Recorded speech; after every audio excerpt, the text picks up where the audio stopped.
안녕하십니까? 3월 5일 금요일 인도네시아 헤드라인 시작합니다. 첫 번째 소식입니다.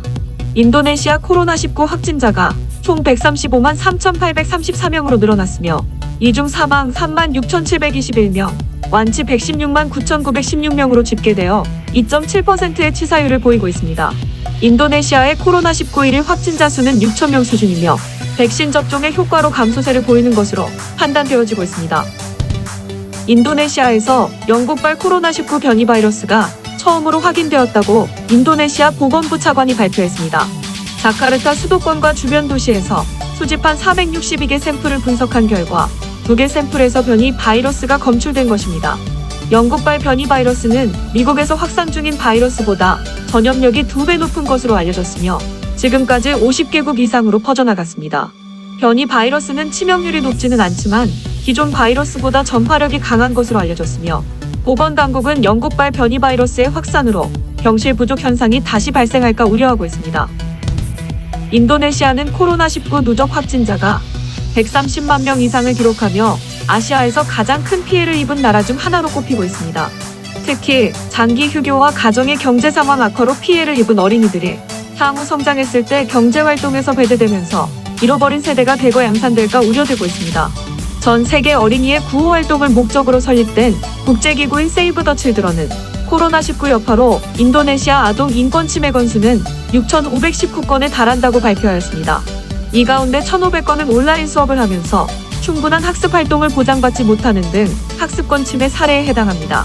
인도네시아는 현재 코로나19 확산 방지를 위해 약 40개 지역을 레드존으로 지정하고 있으며 해당 레드존에 속하는 지역의 학교들은 여전히 휴교 상태입니다. 세이브 더 칠드런의 한 활동가는 장기 휴교가 학생들의 장래 취업과 고등교육 접근 기회를 박탈하고 있다고 지적했습니다. 또한 장기간 등교하지 못하면서 학습 동기를 잃는 학생들이 많아지면서 중퇴율이 증가하고 이는 아동 노동과 조혼을 증가시킬 수 있다고 경고했습니다. 인도네시아에서 드라이브 스루 방식의 백신 접종 센터가 등장했습니다. 발리 주정부는 그랩과 함께 누사두아 컨벤션 센터의 첫 번째 드라이브 스루 백신 접종 센터를 열었습니다. 이는 동남아시아 최초로 드라이브 스루 방식의 백신 접종 센터이며 하루 850명이 주사를 맞을 수 있다고 밝혔습니다. 지금까지 그랩 운전사와 배달 파트너 2,500명, 발리 관광 부문 종사자 등 2,500명 등 5,000명이 백신을 맞았습니다. 발리 주지사는 관광 종사자 등에 대한 백신 접종에 힘을 쏟아 발리가 내 외국인이 안심하고 방문할 수 있는 그린존으로 지정될 수 있도록 노력할 것이라고 전했습니다. 인도네시아 정부는 지난 2월 17일 2단계 접종을 시작하면서 공무원 교사는 물론 시장 상인, 대중교통 종사자, 종교인, 운동선수 등을 포함했습니다. 그랩 인도네시아는 조만간 여러 도시에 드라이브 스루 백신 접종 센터를 추가로 설치할 계획이라고 밝혔습니다. 다음 소식입니다.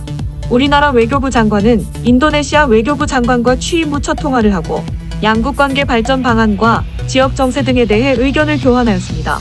특히 이번 통화에서 미얀마 정세와 관련해 민간인 사상자가 다수 발생한 데 대한 우려를 공유했습니다. 양국의 장관은 미얀마 국민의 안전이 최우선이라는 공통인식 아래 무력 사용 중단, 미얀마 시민들의 열망을 반영한 민주주의 전환 과정 회복, 인권 법치 등 아세안 헌장에 규정된 핵심 원칙 존중 등이 필요하다는 데 의견을 같이 했습니다.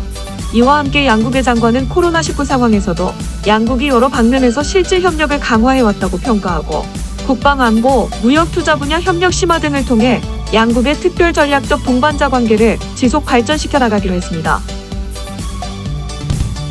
다음 소식입니다. 자카르타 동부 지역 대로변에 그려진 태극기의 건공감리가 잘못되었다는 제보가 한국 대사관에 들어왔습니다. 태극기가 그려진 벽은 동부 자카르타 라와망운의 골프장 외벽으로 차량이 많이 지나다니는 곳입니다. 문화원이 확인한 결과 해당 태극기는 2018년 자카르타 팔렘방 아시안게임을 앞두고 관할 동사무소가 홍보 차원으로 골프장 외벽에 여러 나라 국기를 그렸던 것이었습니다. 골프장과 동사무소 측은 태극기의 오류를 바로잡겠다는 제안을 흔쾌히 받아들였고 이에 한국문화원 직원과 현지인 자원봉사자들은 5시간에 걸쳐 태극기를 새로 그렸습니다. 한국문화원장은 너덜너덜해진 태극기 벽화를 긁어내고 새로 태극기를 올바르게 그렸다며 많은 인도네시아인들이 벽화 작업을 쳐다보고 관심을 보였다고 전했습니다. 다음 소식입니다. 전기차 시장 선점을 위한 동남아 각국의 경쟁이 뜨겁게 달아오르고 있습니다.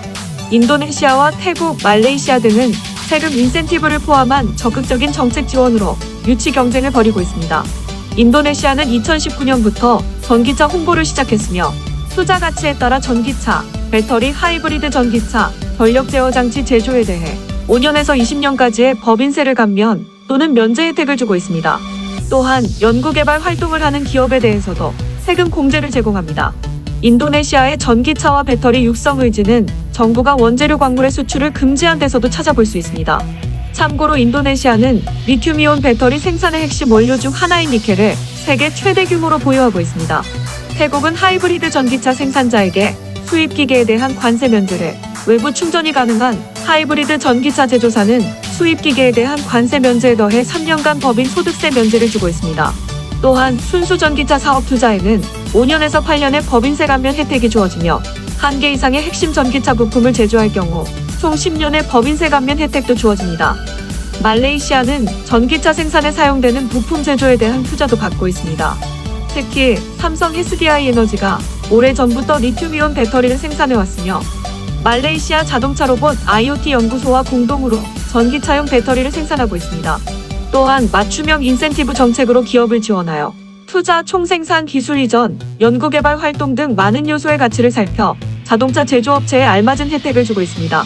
제공하는 혜택으로는 법인세를 10년간 100% 감면해주고 수입세를 최대 10% 감면해주며 소비세 최대 10% 감면해주는 정책이 있습니다. 다음 소식입니다. 인도네시아 대통령궁에 따르면 조코위 대통령은 성명을 통해 이슬람 최고 의결기관인 울레마 협의회 의견을 반영해 주류 산업에 대한 신규 투자 개방을 철회한다고 발표했습니다. 인도네시아는 1990년대부터 외국인의 주류 산업 신규 투자를 금지했으나 지난달 조코위 대통령이 무슬림 인구가 과반을 차지하지 않는 지역의 경우 투자를 개방하는 대통령령을 발표했습니다. 이에 따라 힌두교가 다수인 발리섬이나 기독교인이 많은 술라웨시 섬 일부 지역, 파푸아, 공누사 뜬까라 등의 지역에 주류 산업 투자가 개방됐으나 이슬람 단체들이 크게 반발했습니다. 결국 조코위 대통령이 투자 개방 규정을 철회하자 이슬람 단체들은 물론 일부 기독교 단체도 환영의 성명을 냈습니다. 참고로 인도네시아는 국교는 따로 없고 이슬람, 개신교, 가톨릭, 힌두교, 불교, 유교 등 6개 종교의 자유를 보장하지만 인구 2억 7천만 명 중 87%가 무슬림으로 세계 최대의 이슬람 국가입니다. 현재 인도네시아는 아체주만 법으로 주류를 금지하고 나머지 지역에서는 음주를 법으로 금지하지 않습니다. 하지만 수년 전부터 이슬람 원리주의 기조가 강화되면서 자카르타 수도권을 제외한 지방에서는 대형마트와 일부 식당에서만 주류를 팔고 대다수가 술을 가까이 하지 않는 분위기입니다. 한편 지난 2015년에 이슬람계 정당 소속 국회의원들이 주류 전면 금지법을 발의했다가 흐지부지 됐으나 지난해 또다시 법제화를 추진해 찬반 논란이 일고 있습니다. 다음 소식입니다. 산업은행이 인도네시아 인공위성 프로젝트 사업에 국내 금융기관으로는 처음으로 금융주선을 하였습니다. 산업은행은 지난달 25일 인도네시아 정부가 위성통신망을 구축하기 위해 추진하는 인공위성 민간투자 사업에 대해 공동으로 4억 3,100만 달러 규모의 금융약정을 체결했고 이 중 1억 2,600만 달러에 대해 금융을 제공하였습니다. 프로젝트 사업주인 PSN 컨소시엄은 인도네시아 정부와 맺은 실시협약에 의거 정지궤도 통신위성을 제작하고 2023년까지 발사해 15년간 운영할 예정입니다. 인도네시아 정부는 데이터 전송 처리량이 호당 150기가에 달하는 이번 인공위성을 통해 자국 군도 내 통신 소외 지역에 인터넷 접근성을 개선하고 안정적인 통신망을 구축할 수 있을 것으로 기대하고 있습니다. 다음 소식입니다. 북부 수마트라의 시나봉 화산은 작년 8월 수십 차례 분화한 뒤 비교적 잠잠하다가 지난 1일 37차례 작게 분화했고 2일에 10여 차례 분화하다 산 정상에서 5km까지 화산재를 뿜어내기 시작했습니다. 이번 분화로 인명피해는 보고되지 않았으나 화산재가 인근 17개 마을을 뒤덮어 대낮임에도 깜깜한 밤과 같은 상황이 연출됐습니다. 당국은 인근 주민들에게 마스크를 착용하고 분화구 반경 5km 접근을 금지했습니다. 하지만 시나봉 화산의 경보 단계는 4단계 중 3단계로 그대로 유지했으며 비행 경보도 발령하지 않았습니다. 해발 2,460m의 시나봉 화산은 인도네시아에 있는 120여 개 활화산 가운데 하나입니다. 해당 화산 분출로 2014년에는 16명, 2016년에는 7명이 숨진 바 있습니다. 또한 작년 8월에는 분화로 농경지 6,824헥타르의 피해를 입어 1704억 루피아 상당의 손실이 발생했습니다. 한편 족자카르타 무라피와산 또한 지난 2일에 용암이 보이더니 두 차례 분화로 연기 기둥을 최고 1.9km 높이까지 뿜어냈습니다. 시청해주셔서 감사합니다.